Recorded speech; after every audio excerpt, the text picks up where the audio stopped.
What's up, guys? Welcome back. Welcome to episode 2 of the Spyderco Saga. Now, last time I told you that my favorite knife brand was Spyderco, but I never told you why. This week we're going to dig in a little bit deeper, and I'm going to give you the history of the Spyderco company, where they started, why they used the hole, and we'll go from there. So, let's dig in. Welcome back, and let's get into it. Alright guys, so Spyderco was founded in 76 by the Glessers, by Sal and Gail Glesser.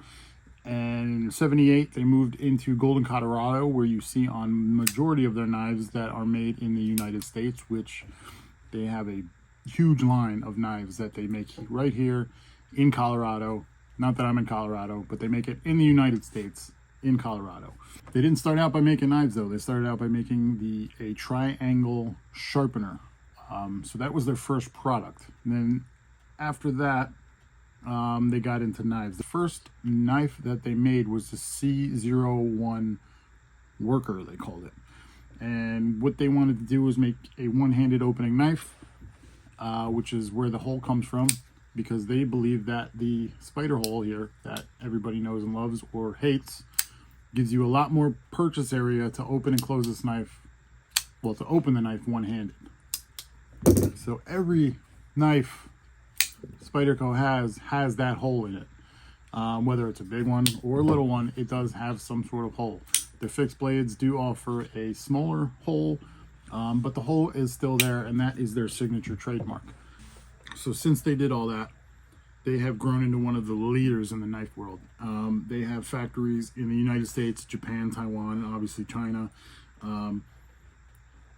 It's going to vary depending on what you're looking at. Price ranges obviously vary too. Some of their more higher end stuff comes out of their Taiwan shop, like the Chef, the Slizbowie, the Swayback, or whatever they call it, Slayback, I think. So about that hole again. The hole was patented actually in the 80s, the early 80s, 1981. And like I said, they designed it so that a nice, easy one-hand opening, one-hand closed. It was a lot easier than most knives that in that time that had the little nail nick that needed a two-hand opening, like your slip joints and things like that. They were looking for something a little easier to use, a little more tactical, I guess. So that's why they designed the knife with the hole, and it doesn't get in the way of cutting. And as you can see, the majority of Spyderco knives have that full flat grind, which even with the hole there, it's not really going to get in your way if you're slicing or push cutting through something. So that's the reason for their hole. So as most of you know, since the 80s, they have grown exponentially. They have hundreds of different models. They go through all kinds of blade steels. They're always experimenting with new stuff. I mean, you can get a PM3 in almost every steel that has been made for knives. As well as the PM2s, and you have, your other stuff like your natives, which come in different variations. You have your lightweight, you have your regular G10 version, you have your lightweight Para 3s, PM3s, whatever you want to call them, which you can get in all different kinds of steels. Most of them have G10 handles, and they do offer the lightweight versions as well. So you have many options. They do offer some knives in a fixed blade style.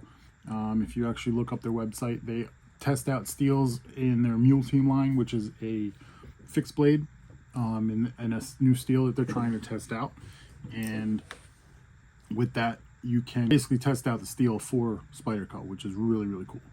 Now, I know Spyderco might get a bad rap. A lot of people, like I said in my last video, think their blade shapes are ugly or their blades aren't strong enough for cutting. But like I said, I've had this one for 3-4 years maybe, and it's been used. I don't baby these things. The edges, the knife is held up great. No chips on the blade. My tip is still there. The action is smooth as butter. I mean, my centering's perfect on this one. And, the only thing that I changed was the clip. It's the only thing I don't like about them is the clip, but I'm looking more for a deep carry clip than I am like the normal clip that they have on there. Not that it's a bad clip in any means, but I like a deep carry. So Lynch is the only way to go with those. So yeah, that's the reason I like Spyderco. And at the moment, the majority of the folding knives that I own are Spyderco. I just got this one in. Hopefully it'll focus. This is another lockback by Spyderco. This one has a S90V steel, so that's a new steel for me. And it's called a Siren. It's a Sprint run. I don't remember who it was made by, but it's a carbon fiber G10 handle.